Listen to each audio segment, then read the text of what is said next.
Hello and welcome to Love and Lunch, your weekly 20-minute Facebook Live on love, life and intimacy with me, Joanna Keeble, and my good friend Joe Cooper. So I'm Joanna Keeble. I'm founder and coach at Big Beautiful Boundaries, where you can find the online course that I'm bringing out very soon. And I'm also putting together a workshop called the Yes and No Workshop. If you want to find out about that, sign up for details, news, events at my website, bigbeautifulboundaries.com. Over to Joe.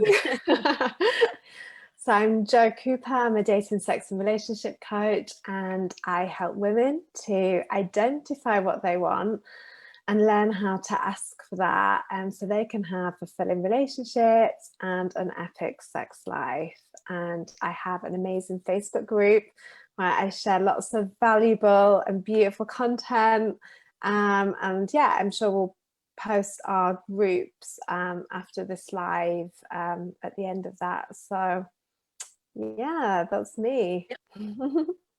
So today, I think we're going to kind of flow with it and see how it goes. But there's a basic concept of like yes and no. I think you were leaning more towards the no, right? I love no. It's so interesting. I mean, oh God, when I practice no with, it's so interesting because when I practice my no, when I don't practice, when I say my no's with men, I can often feel that I can hear men's egos get crushed, you know, and I'm just like, and I'm like, I just said no. And it's like, they either want to come in and rescue me. It's getting really dark in here. I'm going to put another light. Right. They either want to come and rescue me, they want to fix me, they even want to tell me how I'm feeling. And I'm just like, oh, that's so interesting. It's so interesting because I can feel when I say no to a man, what happens. And I just noticed. So I was in a space the other day and I saw it unfolding. It was like a domino effect. It was like a domino effect. And I was just like, oh, that's really interesting. It's almost like my women friends who I'm surrounded by and who am I with, it's like, it's just like a thing. Like we say no, and I don't need to do anything or say anything, or there's nothing there. But for example, I notice when I say no to a man, like what happens? They retreat. Sometimes they go into a shame hole. Sometimes they want to overanalyze. And I just, so interesting. I find it, yeah, definitely. And I'm like, oh, there's something there. There's just something. Yeah, and then I just thought to myself, with this person in particular, I just thought, I'm not his coach. I'm not, like, how willing, or like, it was an interesting space for me to be in, because actually when someone was trying to fix me and interpret like what I was saying, I actually got quite triggered by it. And I thought, I can't respond from a place when I'm in this place of like, I'm feeling quite reactive. My furnace is on, my rage is out. And I was just like, I just need to be with that and notice the impact of when I say no and when it's not received. And it's like, and it's difficult because I know it, because when I'm with someone and someone says no, it's like a bit of for me, I can feel the crunch inside, and then there's almost like a release, like, oh, I'm so glad that they've honored their boundary here. So much. Yeah. And I think that's the flip side of being able to feel that initial thing, because it may zoom all the way back to childhood when I wasn't allowed the sweetie, I wasn't allowed the bubble gum, and that feeling of not being able to have that. But then also like, oh my God, there's such a beauty, there can be such pleasure in sitting in the field of no, that really starts to open up and expand things more than just this thing around the egoic mind that's running on this like crushed, yeah, this basically thing that doesn't want to die. I think you mentioned it, a thing about like ego death. And it's Yep. like, for some reason, with women, I don't experience that as much. But I do notice it more with my male friendships. And it's like navigating that space, that it's just something I've noticed. There's no judgment, there's no nothing there. I've just witnessed what is going on in this space. And I was just like, oh, that's really, really interesting. I mean, we've all got our different types of conditioning and things that are going on. And, you know, and I thought to myself, with this friend in particular, when this situation happened, and I was just like, God, do I call him up and tell him how his communication was? And I thought, well, that's me trying to then fix him. And I thought, unless someone really has the awareness or they want to work on this, who, you know, it was an interesting spot to be in, because it's not something I'm in all the time. And I think there's something about the space around just seeing how it starts to kind of like naturally unfold. And we're not that close in contact with each other. If it was a super close friend, there may be a different conversation there. But with someone who I'm loosely in contact with, it didn't feel like the thing to go in. I thought, it's a lot of my energy here. And I think, you know, honoring both your yeses and your nos, but in your nos in particular, there's a lot of energy to savor. A lot of energy to savor. What do you mean by that? I thought you were going to say sort of like you don't want to sort of overinvest. Yeah, I mean that. I mean, like, as in like energy accounting, you know, like to be able to just be like not having a big energy leak. Kind of high stakes, isn't it? Right? Like, there's a lot to lose there, energy-wise, if you want to invest in trying to handle someone else's issue with yes and no. Yeah, I think what I'm hearing you talk about is there's like your piece of honoring what's true for you in an unconditional way, right? So if you're actually comfortable, there's a place to get right with, I know what's true for me, and I'm gonna just hold myself here and say it without requiring that I have control of the person's response. And you're ready for whatever comes, and it might be approval, it might be disapproval. And that's okay. It's got to be okay, because that's not your piece, isn't it? And just like letting that be, and still staying in your rightness, and still feeling like you're worthy, even if they react in a unhappy way or a self-righteous way. As you've been talking, I've actually been writing down some different no's. It's interesting you mentioned like it's different with men, because I've done a lot of social dancing. And at one point I decided that I was going to lead, and I found myself like, okay, I'm wearing a dress and I'm a leader, and so I'm in a minority, and that means that I need to ask people to dance because they might not know, and also because women, or you know, female presenting folk in the dance scene, in the swing dancing, tend to be a bit shyer to ask, and men seem to, you know, sort of overhang from traditional gender roles, and you know, right, that the men / leaders, which tend to mostly be male, are expected or obliged to do most of the asking. Suddenly I had to do it, and it was edgy. It was really edgy, even though it's not a no to me. There's a place where we get it mixed up with our whole self-worth, right? So it feels like someone says no to me and that means they hate me, I smell, I'm ugly and fat, and they're disgusted by me asking the question. There's this whole like societal stigma on it. But one of the things that came up when you were talking about men specifically, and I've written down, is testosterone is an approval-seeking drug. So what do I mean? Approval-seeking hormone. But it's approval. Well, that's hit something. It's approval seeking. And so when Oh, God, got really society red. picture of masculinity is aggressive, then testosterone asks you to be aggressive to fit in, to get that little approval, right?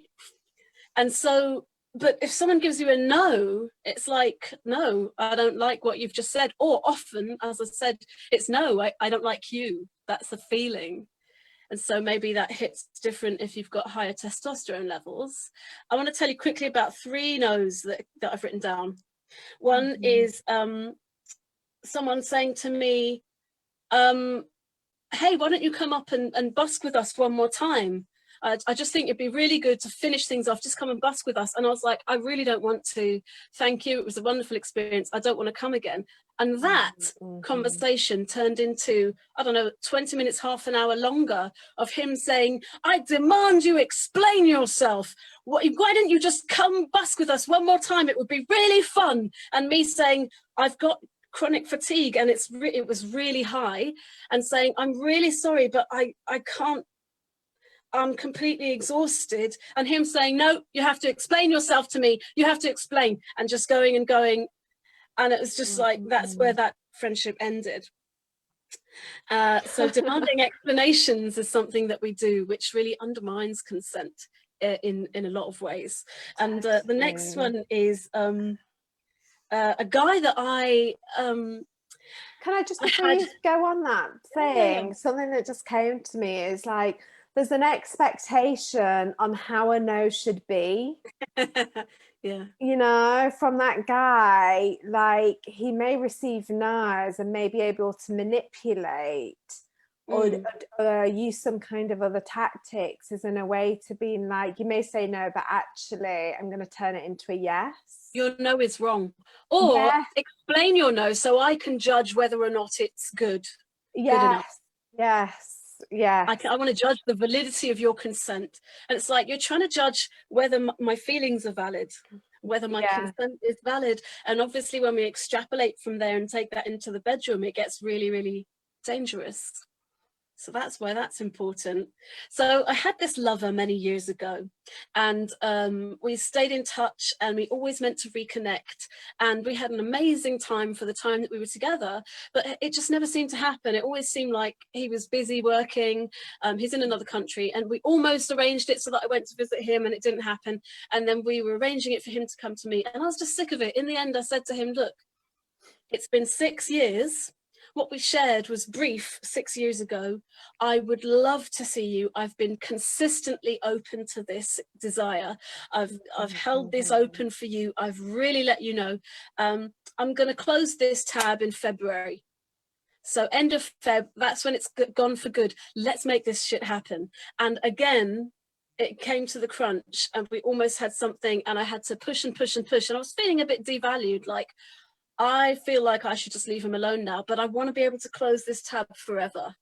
So I want to make sure that I've like given this one last shot, and I can say that I really tried. And that's what I felt I needed to do, because the connection was so good. And so I put everything into it, tried to make some magic happen. And again, he was like, oh, I haven't booked the thing, or oh, I've actually got a gig this weekend, so I can't come now. And then what happened was something that I've never experienced before, and something I could never have achieved without doing deep work on self-worth and deep work on my yes and no, and honoring me and not going into scarcity, which is, I just said, that is it. This book is closed. It's a no way, no how, non-negotiable no. It's a forever no. And what happened was he became a full instant yes to everything, and he was like a fucking dog with a bone, and he wouldn't let it go. And we had this really long, you know, a conversation. Well, I say conversation, I just kept saying no, and he kept going, please, just I'll come to London, I'll come tomorrow, I'll meet me for coffee, just meet me for 20 minutes, just I don't want anything, just please. And he was desperate, and I was just like, it's a no. You had 6 years, and I let you know it was February, you know. And what happened is, instead of me feeling like I'm going to miss out on this good sex, I'm going to miss out on this good connection, I got to feel like I fucking love me. I'm just, and I left the conversation open. I didn't block him because it was just like, no, no, every no was like, fuck, this feels so good. I can do this. Oh, and I haven't blocked him now. I kind of look forward to him trying again so I can be like, hi. It's a no, because every no to him, every no is a yes. And in this case, every no to him is a yes to me, respecting myself, honoring my boundaries, and having standards. Shake the room.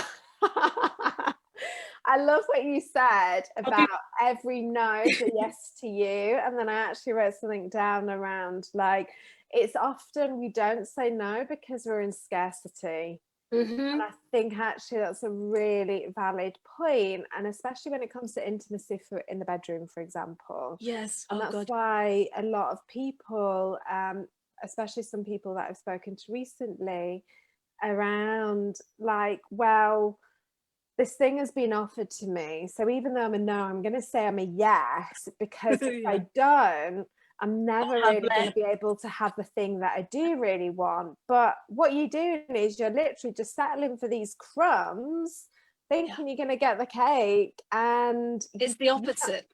Totes. Right? You're totally never going to get the cake, because you're basically saying, oh, I'm willing to get like 30% of this. But your willingness actually starts with saying, can I value myself to say the 100% thing? Like, it's about the potency, about staying in alignment to that. Is like a golden thread from your pussy to God. You know what I mean? That is your 100% right there. It is. And it's just like, coming back to what you said and things that I've spoken about recently about your self-worth, it's like, that is your self-worth. And if that thread is shining out into the world, that the 20%, the 10%, the 5% is like, you know, is going to basically scream back your yes to you. Yes, I'm worth it. Yes, I can have it. Yes, I'm available for this. You know, there's like an opening, there's like a leveling up that you have signed up to, like, so much. The universe, to God, to the world, you know. And I think this is vitally, it's really important. It's really important. And you know, I still think in this place where we're still, you know, there's always uncertainty in life, always uncertainty. Maybe it feels more amplified now, but I think especially in this time is when we have to just really hone in and honor that truth and still live from a place of integrity. You know, still honor that thing, because you know, it doesn't matter what's really happening. It's just like, am I living life from this place? Like, can I be really honest right now? And what does my life start to look like? And you're gonna grieve some fucking shit, because things that you thought were propping you up are no longer anymore. You know, you'll just, for me personally, my own journey, I've realized a lot of things that were just false. A lot of things are false. And it's just like being grieving the fucking crap that was not even serving me. Like, how much freeing and space is now being freed up is actually beautiful. You can let in the golden light, you can see it, you can flourish. You know, this is what life is about, baby. You know. That's really amazing. I had another story to tell, but there's a more important one. If I can do this really quick. I was going to talk about Tinder scarcity, but we all know about that. People using just to let you know, to give you this. We're on 119. I just thought I'd let you know, honey bun. Okay, let me do this real quick. The relationship that I'm in right now is amazing. And it's beyond what I ever thought was possible. but I just want to tell the story of the no that got us here. Okay. And it was a point where, like, we're together, and so much of it is so incredible and unmatched and unprecedented, and like this new untrodden snow of like, fuck, this is like the promised land. This is so much of what I've always wanted. Mm-hmm. But still coming to a point of saying, there's something here that's not working, that's not right. And we actually found a way to say no to that shape that we were relating in, that relationship that we had. There was too much scarcity, there's too much jealousy, we both had too much to deal with. My partner had an awful lot to deal with emotionally. He was kind of up to here. Mm-hmm. And he said, I don't think I could do this. And then he second guessed it and said, oh shit, I'm gonna regret this. And I said, no, let's fucking do this, because otherwise we're always gonna have that I don't know. And we committed to 6 months blackout, and ended the relationship beautifully, had a weekend, and it fucking hurt. And we grieved, and we shared our gratitude, and we'd left each other with, like, I blocked him on Facebook so that he wouldn't be able to see me, I wouldn't be able to see him, and we agreed how we would reconnect after 6 weeks, but on the understanding that this is over, this is completely done, and we'll reconnect as friends in 6 weeks. And that was how we both managed to really take full ownership of our own shit and do work on ourselves and get over some things, recognize that some of the jealousy and shit that wasn't letting us relate in the way we wanted to was actually smaller than our epic desire to be together and to connect. Mm-hmm.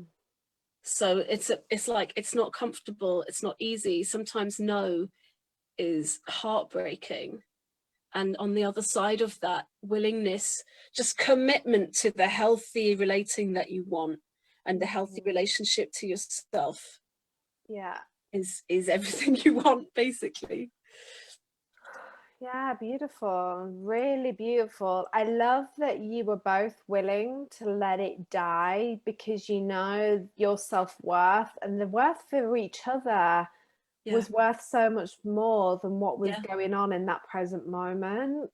And I think that's, you know, if you'd both stayed together, If we'd gripped, if you'd gripped and got tight, there probably would not be a relationship right now. And I think that's a really solid, you know, growth to you, both of you, you know, about how that just died and came up again. It was just like, oh my God, so beautiful, so beautiful. Yeah, thank you for sharing that. Thanks for receiving me.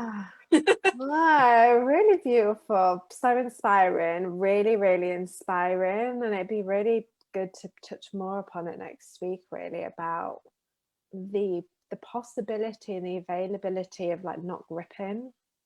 I love the word possibility with no. Yes, this is really beautiful. I'll write this down. Anyway, my lovelies, we are coming up to 123. Joanna and I have loved this. I've loved this so much, especially the bit between the golden thread between pussy and God. Yeah, anyway, so much amazing content that has been shared today. I just want, before we go, my coaching program Melt is going to start on the 29th of this month. I'm super excited. I've only got a couple of spots left. You can personally DM me, you can come into my group and see more of my content, or let me know if you want to have a chat about that. I'm super excited. So that's something that I've got that's coming up. And yeah, what about you, Joanna? Right, so what do I want to say? Big Beautiful Boundary Builders is my Facebook group. So if you want to join, we do a little bit of sharing, and I share some of my best content that I post elsewhere on the internet. So if people ask complicated questions about relationships and boundaries in groups about like bisexuality or polyamory or interesting topics, I post my best responses in Big Beautiful Boundary Builders. I'm also there for a bit of support. We're all kind of connecting a bit and sharing a little bit. So yeah, come in if you want to. If you're interested in my online course about boundaries, or if you're curious about my upcoming workshop on yes and no, then go to www.bigbeautifulboundaries.com and you can sign up for news and events there. Amazing, fabulous. All right then, loves, if anybody's got any questions, comments, please feel free to post them below. We would love to stay in touch with you all. Thank you so much for joining us today for another episode of Love and Lunch. Yeah, lots of next love. week, 1 yeah, p.m. Stay tight. UK time, Tuesday. Stay tight. Probably not.